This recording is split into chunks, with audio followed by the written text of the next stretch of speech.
Hello friends.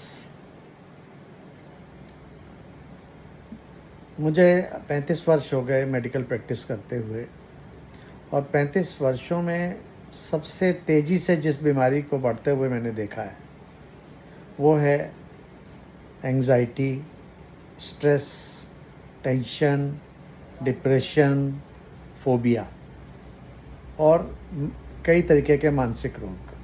हालांकि मैं कोई मानसिक रोग विशेषज्ञ नहीं हूँ, लेकिन जनरल प्रैक्टिस में इस टाइप के जो पेशेंट हम लोगों के पास आते हैं ये बहुत ही ज़्यादा देखने आते हैं।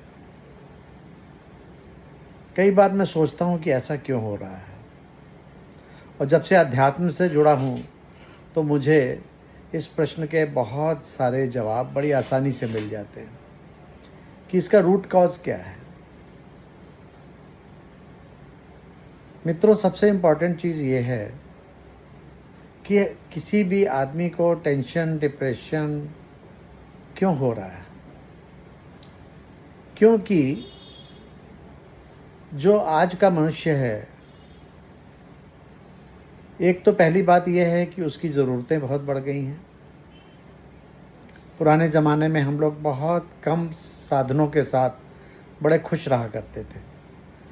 आज भरपूर साधन होते हुए भी हम खुश नहीं हैं, क्योंकि हमें जीवन में और की चाहत है। और सबसे बड़ी चीज़ है जो उसका सबसे बड़ा कारण है वो है न्यूक्लियर फैमिलीज़। न्यूक्लियर फैमिलीज़ में ये टेंडेंसी और बढ़ती जा रही है। अकेलापन, पैनिक डिसऑर्डर्स ये बढ़ते जा रहे हैं। कारण क्या है? कारण है कि एक तो हम इतने शॉर्ट टेम्पर्ड हो गए हैं और एक दूसरे के लिए रिस्पेक्ट की भावना इतनी कम हो गई है। एक दूसरे के लिए दिल में हमारे लिए जगह नहीं है। हम एक दूसरे को बर्दाश्त नहीं कर सकते हैं, और सिर्फ हम चाहते हैं कि जो हम कह रहे हैं, जो हमें सही लग रहा है, बस वही सही है, बाकी सब कुछ गलत है। विशेषकर आजकल की नई जनरेशन, माँ बाप अगर कुछ समझाते हैं, बड़े कुछ समझाते हैं तो हमें बुरा लग जाता है। हम किसी के साथ सहयोग की भावना, बड़ों के साथ उनकी रिस्पेक्ट करना, और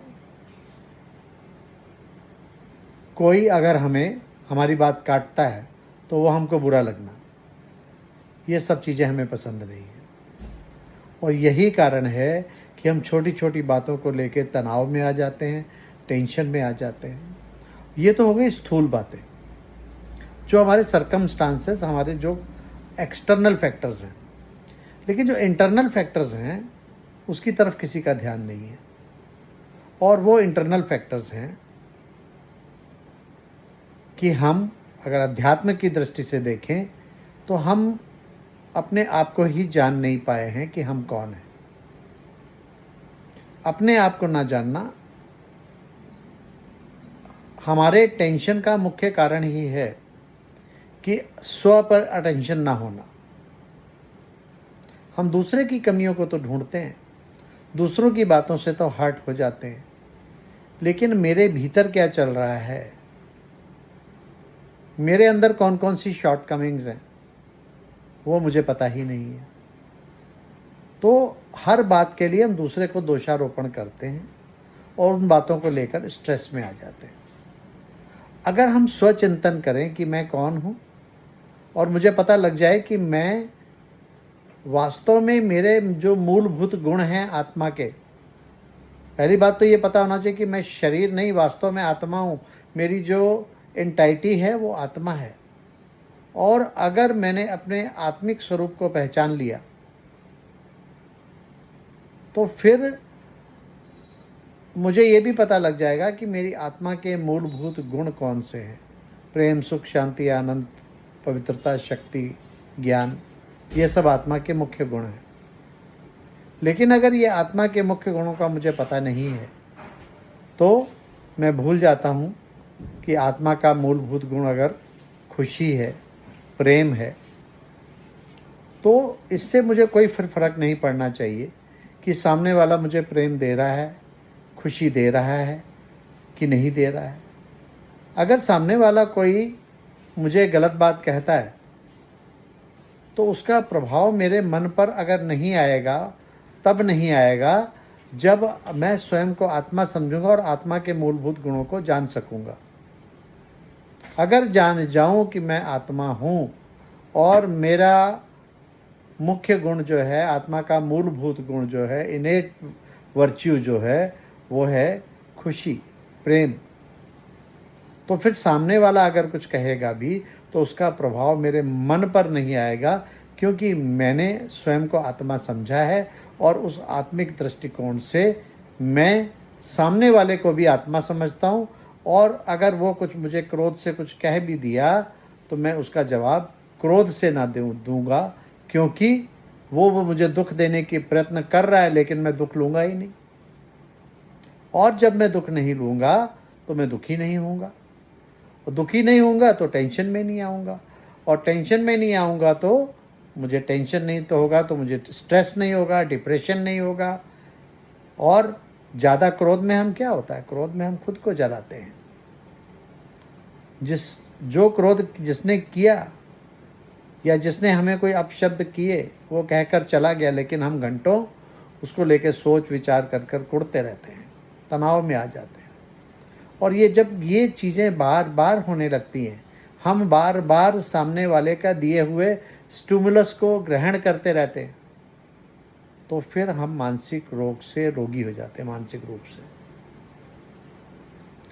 बार बार नेगेटिव चीज़ों का चिंतन करने से, नकारात्मक चीज़ों का चिंतन करने से हमारी मानसिक अवस्था कमज़ोर हो जाती है।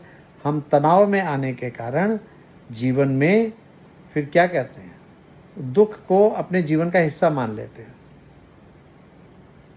ये मुझे जीने नहीं देते हैं, ये सदा मुझे अपशब्द कहते रहते हैं, ये मुझे तिरस्कार करते रहते हैं। और धीरे धीरे क्या होता है कि हमारा स्वभाव भी चिड़चिड़ा और दूसरों को बात बात पर हमारा भी तिरस्कार करने वाला स्वव्यवहार बन जाता है। जबकि अगर मैं आध्यात्मिक व्यक्ति हूँ और मैंने अध्यात्म को गहराई से समझा है, आत्मा के गुणों को जाना है, आत्मा की शक्तियों को जाना है, तो फिर हम उन चीज़ों को पकड़ के नहीं बैठते हैं, हम उसको लेट गो कर देते हैं। और जब लेट गो करते हैं तो हमारा सारा का तनाव, सारा का सारा ड्रेन हो जाता है। हम वापस से अपने एक सेकंड में फिर अपने पुराने ओरिजिनल स्वरूप में आ जाते हैं, जो कि सुख, शांति, प्रेम, आनंद का है। तो जब तक हम जीवन में अध्यात्म को नहीं अपनाएंगे, स्पिरिचुअलिटी को नहीं अपनाएंगे, तब तक हम ये सब मानसिक रोगों से और इन सब साइकोसोमेटिक डिसऑर्डर से अपने आप को ग्रसित करते रहेंगे। लेकिन प्रॉब्लम तो यह है कि आज का व्यक्ति ये कहता है कि मेरे पास तो समय ही नहीं है इन सब चीज़ों के लिए। भौतिक चीज़ों के लिए, फिजिकल चीज़ों के लिए दौड़ इतनी भयंकर हो गई है कि उस दौड़ में व्यक्ति अपने आप को ही भूल गया है, और स्वयं को भूलने के कारण ही सारे दोष उत्पन्न हुए। तो हमारा फर्ज बनता है, जो आध्यात्मिक दुनिया से जुड़े हुए हैं, जो अध्यात्म में अपना समय लगा रहे हैं और जिन्होंने जीवन में कुछ ग्रहण किया है, तो हम लोगों का फर्ज बनता है कि इस नई जनरेशन को, या उसमें कुछ पुराने लोग भी हैं, उन सबको सही राह दिखाई जाए, उनको बताया जाए कि सिर्फ मेडिकल ट्रीटमेंट ही सब कुछ नहीं है। अगर आप आध्यात्मिक रूप से अपने आप को मजबूत करेंगे, स्पिरिचुअलिटी को अगर अपने जीवन का हिस्सा बना लेंगे, तो ये सारे रोग सेकंडों में रफू चक्कर हो जाएंगे। तो कोशिश करिए जीवन में अध्यात्म का छोटा सा हिस्सा अपने जीवन में ऐड करिए। 10 मिनट, 5 मिनट, 15 मिनट, आधा घंटा, 1 घंटा मेडिटेशन करिए, मन को शांत करिए, आत्मा को एनर्जी दीजिए, उस परमात्मा से शक्तियाँ प्राप्त करिए।